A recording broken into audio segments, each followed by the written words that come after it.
CST ce jeudi 4 avril que Daniel Cohn-Bendit fête ses 79 ans.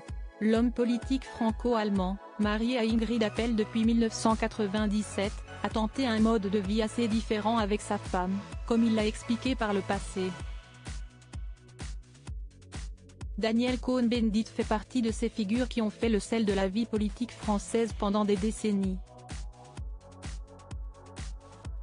Député européen pendant 20 ans, mais également coprésident du groupe écologiste au Parlement européen, le natif de Montauban, Tarn-et-Garonne, n'a pas uniquement exercé en France.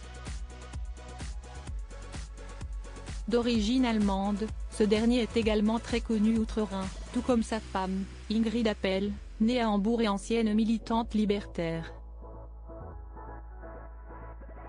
Fille d'un homme politique allemand devenu le plus jeune ministre fédéral des Finances de l'histoire en 1974, elle rencontre 2 ans plus tôt celui qui sera son futur mari.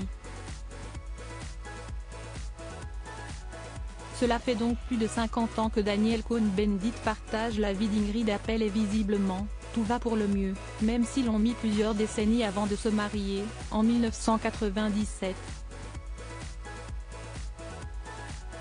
J'avais 52 ans, on était depuis 25 ans ensemble. Je trouve qu'il faut tout tenter. Après ne pas avoir voulu être mariée, après des tas d'expériences que j'ai eues avec d'autres femmes avant que l'on soit ensemble, j'ai accepté l'aventure du mariage. Et si est très bien ainsi, déclarait celui que l'on a longtemps surnommé Dany le Rouge pour son rôle primordial lors des événements de mai 68 en France, dans une émission de Marc-Olivier Fogiel, sur France 3.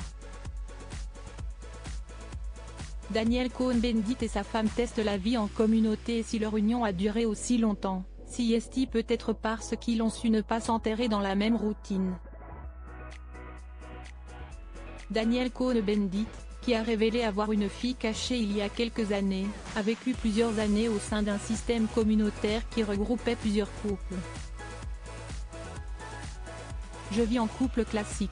Mais l'idée, CST que, dans cette maison, on peut se retrouver dans un espace collectif, organiser des petits déjeuners, se retrouver à discuter et on ne s'isole pas dans un couple, détaillait celui qui affirmait alors que ce système était toujours pratiqué du côté de Francfort, en Allemagne. Alors qu'il souffle aujourd'hui ses 79 bougies, l'homme politique franco-allemand va pouvoir passer cette belle journée avec Ingrid, à ses côtés depuis plus de 50 ans.